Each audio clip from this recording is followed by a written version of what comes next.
इस वक्त एक बड़ी खबर सामने आ रही है। महाराष्ट्र कांग्रेस में हो सकती है एक बड़ी बगावत।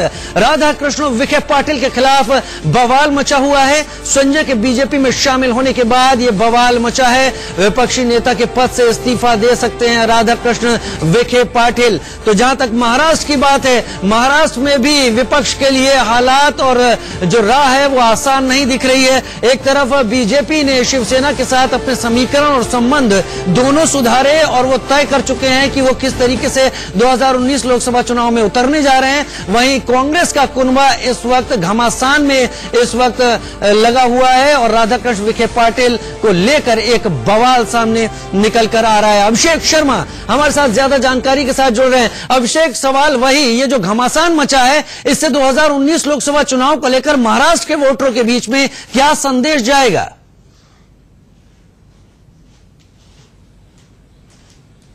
और देखिए, साफ है जिस तरीके से इस पूरे मामले पर लग रहा है कि शिवसेना बीजेपी कहीं न कहीं कांग्रेस को तोड़ने का पूरा लगातार पहले से प्रयास करने चली आ रही है। और उन्हें पता है कि कांग्रेस को अगर इसे डिस्टर्ब किया जाएगा, इसे अगर उनके तमाम नेताओं को, बड़े नेताओं को तोड़ा जाएगा तो जाहिर सी बात है कांग्रेस के लोग डिस्टर्ब होंगे और वोटर भी भ्रमित होंगे और इसका फायदा जाहिर सी बात है बीजेपी और शिवसेना को होने वाला है। और इसीलिए आपको भी बता दूं, सूत्रों के अगर माने हम, जो कांग्रेस सूत्रों का कहना है कि वो यह भी आरोप लगा रहे हैं कि राधाकृष्ण विखे पाटिल भले ही महाराष्ट्र में विरोधी पार्टी के नेता रहे हों, लेकिन वो शुरू से ही बीजेपी के संपर्क में रहे हैं। देवेंद्र फडणवीस जो महाराष्ट्र के मुख्यमंत्री हैं उनके संपर्क में रहे हैं और कहीं न कहीं उनके नजदीकियां उनसे साथ सब जग जाहिर है। इसीलिए उनका जो बेटा सुजय विखे पाटिल है वह कल बीजेपी में शामिल होता है और उनके बीजेपी में शामिल होते यह साफ हो जाता है कि अगर उनको राधाकृष्ण विखे पाटिल को अगर विरोधी पार्टी नेता पद से दिया जाता है तो जाहिर सी बात अगर हम जब इलेक्शन में जाते हैं तो हमारी किरकिरी हो सकती है। इसलिए उनका दबाव बनाया जा रहा है। हाईकमान से भी इस पूरे मामले पर शिकायत की गई कि उन्हें हटा दिया जाए या फिर वह इस्तीफा दे दे।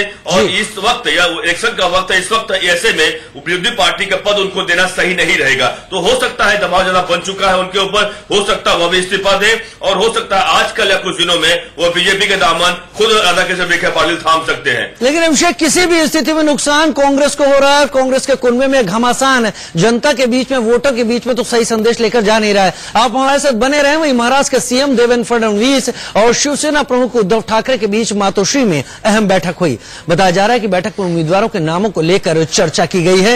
लोकसभा चुनाव के लिए दोनों दलों में गठबंधन के बाद पार्टियों में असंतोष उभर रहा था, इसलिए ऐसे में बैठक बेहद अहम मानी जा रही है। देर रात सीएम फडणवीस ने उद्धव ठाकरे से मातोश्री जाकर मुलाकात की। दोनों ही पार्टियों ने अपना सीट शेयर तय कर लिया है। दोनों ही पार्टियों ने अपना एजेंडा तय कर लिया है और दोनों ही पार्टियों ने तय कर लिया है कि पुराने मनमुटाव को भूलकर वो एक साथ जाने की तैयारी कर लेंगे और कर रहे हैं।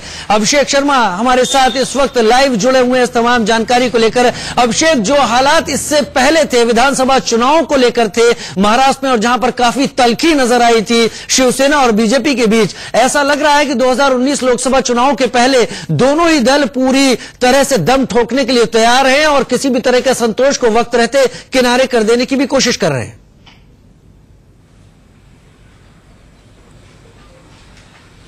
बिल्कुल, देखिए राजीव, इसमें दो मत नहीं है कि दोनों पार्टियां एक साथ आ चुकी है। लेकिन आपको बता दूं कि इसके पीछे सबसे बड़ा जो बीजेपी के मुखिया यानी कि महाराष्ट्र के मुखिया है, खासतौर से देवेंद्र फडणवीस, वह बार बार उद्धव ठाकरे से मुलाकात कर रहे हैं। पिछले कुछ दिनों में दूसरी मुलाकात है और इस मुलाकात का साफ मतलब है कि जो महाराष्ट्र की राजनीति है उसमें अभी भी शिवसेना बीजेपी के जो कार्यकर्ता एक साथ मिलकर काम करने को तैयार नहीं है। ये बड़ी बात है और इसीलिए तमाम, क्योंकि 4.5-5 सालों में आपने देखा होगा कि शिवसेना ऐसा कोई मौका नहीं था जब बीजेपी पर कोई भी वार ना करती हो या कोई का विरोध ना करती हो।